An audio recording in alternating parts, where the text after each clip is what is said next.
Hello, NASCAR fans, NASCAR Fantasy Racing fans. Welcome to the shortest NASCAR Fantasy Racing show in history.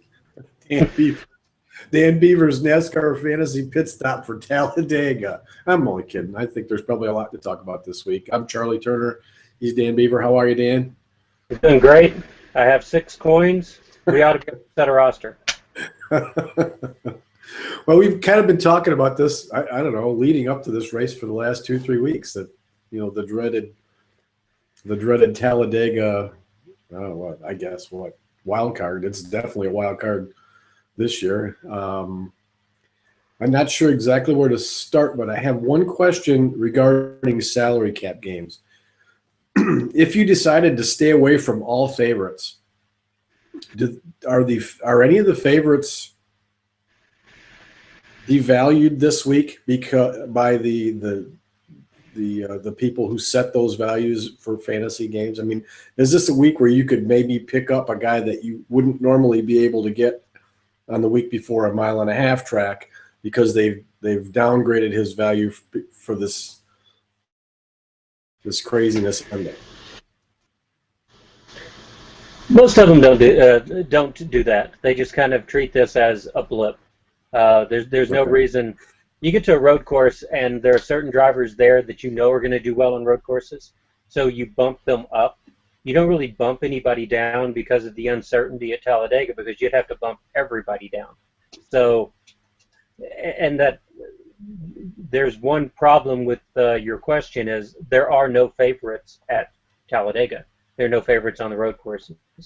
So yeah, I just wondered if maybe there was a leveling of values that you could take advantage of, you know, for the next 5 races if you pick somebody up on a bargain. I don't know. I don't play those games often enough to realize whether that's happening or not. It was just a question. Yeah, strategy question, I guess. I've never noticed anybody drop anyone significantly on this race. For a while, when Dale Earnhardt Jr. and Michael Waltrip were doing so well, you'd see them get a little bit of a bump for something like Talladega or Daytona. But dropping them doesn't make sense because Jimmy Johnson's got just as much of a chance of finishing in the top 5 as he does of crashing. So if you dropped him, then the salary cap managers would feel like they'd created a bargain that shouldn't be there. So okay, that was my question. I wondered if maybe you had seen some trend in some game where some manager does this, and you know you could say, okay, this is a good week. If you don't have Joey Logano, you might be able to pick him up for, you know, $5 less than next week or whatever. I don't know. Just a thought. I've never done any of the games that I've managed, so it's not to say that it's not done out there someplace, but I've never noticed it. So yeah. Well, okay, well, enough of that. Now let's talk about the real meat of this thing and get to the coin flips. Yeah, there's not a whole lot to say about Talladega. There is nothing that is predicted. You can't look at starting position. You can't look at practice times. You can't even really look at records because you've got a driver. Ricky Stenhouse Jr. is a perfect example. He came into the Coke Zero 400 with a perfect record of top 15s on plate tracks since he became a full-time driver. I think he had a 20th. It was his other start back in the Daytona 500 that he started as a pre-rookie. And he gets crashed in the first big one crash at Daytona. So he finishes 41st. No matter what, you can't predict who's going to be where in the draft when a crash happens. You kind of play it by the numbers, and I give the same advice. I've been doing this for 10, 11, 12 years, whatever it's been, and I've been giving the same advice for 12 years. Don't take anybody that you care about. Don't take anybody that's a more predictable good value later on in the season. Don't get emotionally attached to your roster. Spread the money around and just hope that they survive. Now, that said, if you've got somebody that you acquired at a good value, a Jimmy Johnson that you acquired when he was cheaper, or a Joey Logano that you acquired when he was cheaper, and in salary cap games that allow you to lock in that price as their value increases, there's no reason to get rid of them either. it's not to say that they will get swept into the crash, just that you're not going to go out of your way to acquire anybody that's a more predictable good value elsewhere in salary cap games. When we get to the Yahoo game, there's a pretty strict strategy in place, and that is to not start drivers that are going to be good later. But on this track, you might move some stuff around, look for some good values, move the middle around, move the bottom around, and just see what you can get. Because there are some drivers that have a little bit of a knack for this, and if they stay out of trouble, that bit of a knack benefits them. David Gilliland. David Reagan was not very good when he was in Roush Fenway equipment. Better equipment, probably, at least more money going into their program than they've got at Front Row Motorsports. But in his first 10 races or so with them, he had 3 top 10 finishes, was all. Swept the top 10 one year at Talladega, and we're talking about Talladega here. Then in his first 4 starts with Front Row Motorsports, he swept the top 10 in both seasons. So he's got a knack for racing on plate tracks. When he manages to stay out of trouble, that cream rises. He rises to the top of the rest of the cream. David Gilliland kind of comes along with him. Good plate racer. The two drivers like to draft together. So if one's going to finish well, they're both going to finish well. And that makes them good values in a salary cap game. Ricky Stenhouse Jr., another driver who's probably a good value. He's not overly expensive because he's had an up and down season. But he had that streak of top 15s entering the Coke 0400. Just because he crashed once doesn't mean he's going to crash again. Although sometimes when a driver crashes, they start to race a little more conservatively. That race, if they change their racing style, that can put them into some sort of danger. So now that he's crashed, now that he's broken that seal, more could come. Austin Dillon swept the top 15 so far this year. So he's in kind of the same boat that Ricky Stenhouse was as a rookie. For some reason, takes to this.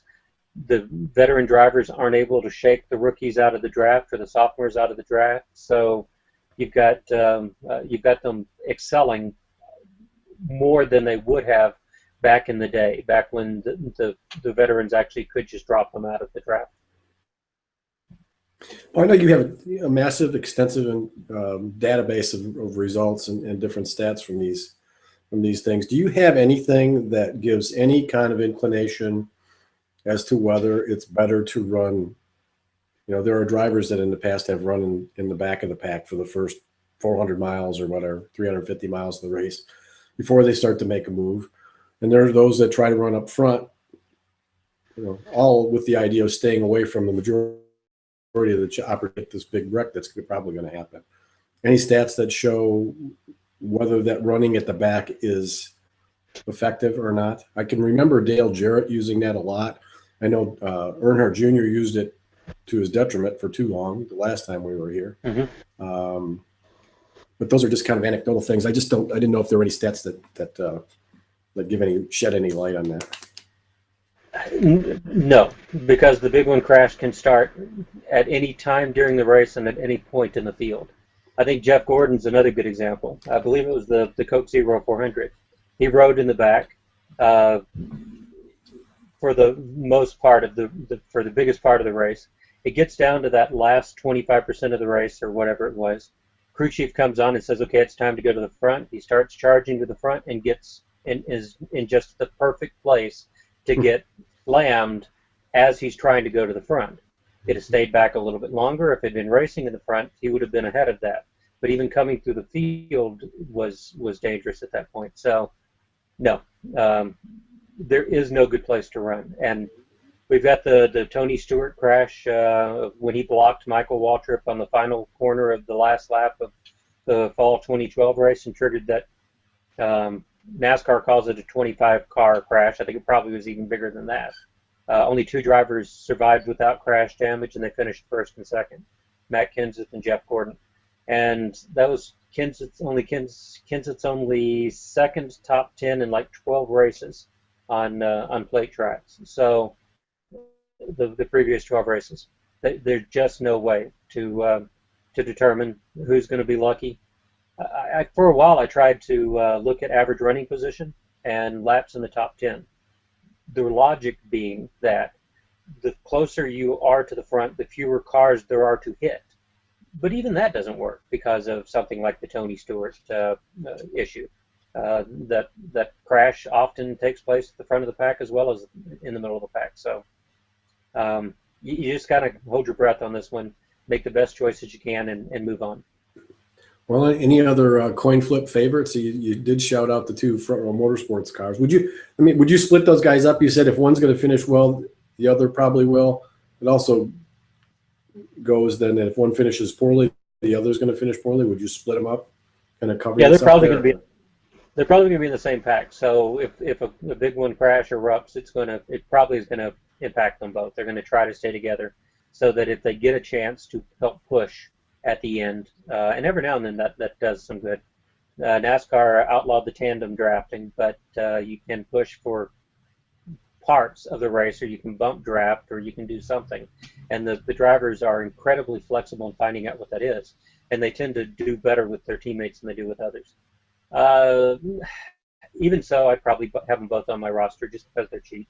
So they're not going to cost you much if they crash, and you hope that both of them make it to the end instead of both of them not making it. Right. Okay, well, I think that probably covers us for salary cap games. I know there are some specific things that you think about for the Yahoo game this week because of this unusual situation we had. Before we start talking about that, make sure if you are a fantasy racer, if you aren't already following Dan writes a couple of terrific articles for yahoosports.com that relate to fantasy racing every week. He's probably already got his Yahoo game article out, 30 pages or so this week? Or is it shorter because it's Talladega? It's not shorter because it's Talladega, but it's about 23 pages. It gets a little bit longer as the season goes on. Okay. Well, that's at yahoosports.com. Make sure you get over there and download that PDF. And then later in the week, he does his qualifying article. That's also really good. So get those two things from yahoosports.com, and then also read Dan's content at rotoworld.com, which is unique and different from the Yahoo stuff, and really valuable as well. So make sure you check those out. Follow Dan on Twitter at Fantasy Race. Okay, so we're going to the Yahoo game now. Where do you want to start talking about this? But with the Yahoo game, you can start any place. But the overriding strategy is don't use anybody who's a more predictable good value later in the season. At this point, there are only 4 races remaining. So if you have 5 allocations remaining for Kevin Harvick, might as well use it. But if you only got 4 allocations for him, you might want to run the table with him for the rest of the season, so he's not going to be on your roster. Don't use anybody that you want to use later, and that's a more predictable value, good value later on in the season. So you're going to look at your roster, and you'll see who you've got a lot of allocations remaining for, and drivers that tend to do, at least statistically, do well on the plate tracks. In Group A, Dale Earnhardt Jr. is no longer the Pied Piper like he once was, but he's still a good plate racer. He did wait too long. He raced a little too conservatively at Talladega this spring. He doesn't have the luxury to do that again now because he has to be up front. He has to be in a position where he can win in order to advance to the next round of the playoffs. Kyle Busch is erratic on most tracks. Same here, but everybody's erratic here, so that softens his stats somewhat. So Kyle Busch is a good value here. There are drivers that are crash prone. Matt Kenseth tends to be a little crash prone. So he's someone that you're probably going to avoid. You're going to avoid Jeff Gordon, Kevin Harvick, because they're good values later on in the season. You're going to avoid Jimmy Johnson because his luck's so bad. He has to win in order to advance as well, like Earnhardt. But he's going to be in a position where he might be a little desperate, and that could be to your detriment. So this week, my 2 top choices in Group A would be Kyle Busch and Dale Earnhardt Jr. However, for the most part, I'd say you're going to want to avoid the drivers who are the chase drivers. We've got a unique scenario here. We expected this race to be a wild card race. where they're concerned. But there was so much carnage at Kansas, and the drivers who suffered the worst there failed to improve their status significantly at Charlotte. We now have two drivers that are locked in, Harvick and Logano. We've got three drivers who will not make the playoffs the next round unless they win, in all likelihood. There are some mathematical scenarios where they could get in.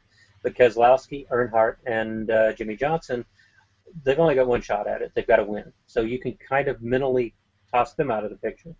So you've got 7 drivers vying for 6 positions to qualify for the next round. Some of them will race in the lead pack. For the most part, though, I suspect they're going to hang back. The smart move would be to stay back in a second pack where you're out of harm's way. And if any one of the vulnerable chasers gets involved in a crash, or two, if Johnson, Earnhardt, or Keselowski win, you get 2 drivers that get involved in an early crash and get knocked off the lead lap, 1 or 2 laps down. Then all they've got to do is finish on the lead lap. So once that happens, someone like Jeff Gordon, Denny Hamlin maybe, some of these other guys are probably just going to fall back and do whatever they have to. I don't care if they finish 25th, 30th, so long as they're on the lead lap and ahead of those drivers, that the vulnerable drivers that are now laps down. So avoid the chasers, with the exception of Earnhardt. He's got to race at the front of the pack. Kyle Busch, I don't think he knows how to be conservative. He's going to race at the front of the pack. So those are drivers that you're probably going to have on your roster. Now, jumping down to Group B, Brian Vickers holds a pretty steady will here. He's missed a couple of Talladega races because Michael Waltrip liked to run this course. But in the last 2 races that he had on this track, he finished in the top 5 in both of them, 5th and 4th, I believe. So he's a good pick. Keselowski is not a bad pick, and he has to run at the front, but he's going to be a better pick someplace else, so you're not going to take him. Martin Truex Jr. is a good plate racer. Greg Biffle, Paul Menard, those are probably going to be your 4 best plate racers, strictly by the numbers, by the stats. And none of them have been so popular this year that most players are at risk of running out of them, over allocating them. So that's what my top 4 look like in the preview. Ricky Stenhouse Jr. is also there. Jamie McMurray is also there. But McMurray has been running so well. He's the best. He and Kyle Larson have been the best non-chase contenders that you're going to save him for later. Stenhouse, no reason to save him for later. So you've got 5 drivers to pick 4 out of there. And that's where I would go with Group B. Down in Group C, you've got a number of interlopers, a number of part-time drivers. So many so that some of them aren't going to qualify. You've got 46 drivers, I believe, on the entry list, vying for 43 spots. So make sure that you've got at least 1 guaranteed starter on your roster. And then you're probably going to start the other guy, the one that you thought of as a dark horse. So Michael Waltrip, he can crash, but he would have won in 2012 if he hadn't gotten crashed. When he finishes well. You have Ryan Blaney there in the number 12. It's going to be strong equipment. We've seen rookies and pre-rookies do well in races like this. So he's going to have the support of Keselowski and Logano, and if it gets to a point where they need to draft together, they're going to draft well together. You've got Terry Labonte in the number 32. One of those 3 drivers probably should be on your roster, along with someone like Danica Patrick, or not Allgaier, but maybe a Michael Annett or a Michael McDowell that is more likely to make the show because they're high enough in the owner points. Actually, toss McDowell out. He's also a part-time driver, but a Michael Annett might be on there alongside, so that if you don't get Michael Waltrip in the field for some reason, you don't get Ryan Blaney in the field for some reason, you know you've got a driver that you can start. If for some reason both Michael Waltrip and Ryan Blaney failed to qualify, you wouldn't get any points if they were on your provisional roster. So go with the dark horse, or plan to go with the dark horse, but have a backup plan just in case. Yeah, I would think Michael Waltrip's going to be a very popular pick this week. Is there any advantage to going away from that for that reason, picking a different dark horse than that? Because I would think what do you think? You're going to have 80% of the players taking him there? It depends on where you are. If you're protecting a lead, then that's a good thing because that means if Michael Waltrip Well, they can crashes, catch you, right? you have nothing to lose. He's taking everybody down with him. Same with Dale Earnhardt in Group A. If you're protecting a lead, he's a nice, safe driver because the majority of players that are actively playing are going to have him on the roster. If you need a differentiator, then yeah, you're not going to make up any ground on your competition. So if you're lagging behind and you need to make up ground, you want to go with one of the other less popular drivers and hope that Michael Walsh crashes or something happens, Right. so that all those people with him on there lose points. So, in my case, right now the game that I really league I pay the most attention to is the Experts League. I've got a little bit of an advantage there, so I'll look and see what Jay Hart and Jay Busman out that Yeah. they can't make up ground on me as much as I'm making sure that I separate myself from them. There you go. Play a little defense. Like that. Okay, well, it wasn't the shortest fantasy racing show in history, but it was probably shorter than normal. Anything else? Any final thoughts about this one before we get through it on Sunday and then finish up with 4 more normal races, I would say. Enjoy it. As much I don't enjoy the race because I always have a vested interest in it. So yeah, you've got too much riding on it. I've always liked these races because they are so exciting. I mean, I very rarely can I sit and watch a whole 500-mile race without doing something to distract myself, or at least part of it, read something, write something, whatever. Mm-hmm. It's hard for me to take my eyes off the Talladega race. It really is, and that's because it's this pending disaster all the time. I just can't imagine. I can't imagine what it would be like driving one of those cars in one of those packs. I mean, it's not like you're even driving. It's like you're along for a 4-wide roller coaster ride. I was late for a plane in Washington D.C. Flying out of DCA National, coming through on the Beltway. Traffic was actually moving. Everybody was going about 70, 80 miles an hour. Yeah. But you were so close to the car in front of you, you couldn't see the pavement. If you left any room there, people were swerving in and out, so it actually seemed a little more safe to drive where they couldn't try to cut you off. That's what I've always assumed it was something like, only now instead of it being 70, it's 200. Yeah, right. But then they're again, they're just as close to you on the side as they are in the front and back. Yeah. That's true too. So yeah, it's incredibly. I don't know how they do it. That's why they're the best. The best there is. So it will be exciting, I'm sure. Again, Sunday. Hopefully, we don't have any weather delays or interruptions, and they can get the thing in nonstop. And we'll see what happens when it's all over. And maybe there won't be a big wreck. Who knows? Doesn't make it any more predictable. There wasn't a big one crash in last October's race, and you still have about 50% dark horses and 50% favorites in the top 10. So the draft is just as unpredictable as the big one crash. Just don't get emotionally attached to your roster and enjoy the race as much as you can. Yeah, there he is. Okay, he's Dan Beaver. Make sure, again, you follow him on Twitter at Fantasy Race. Come back and watch us again next week. Join us for the next edition of Dan Beaver's Fantasy Pit Stop when next week we talk about Martinsville. Another somewhat of a wild cardish type of race, although probably more predictable than this one. So we'll be back next week. Dan, thanks again for your time today. Thank you.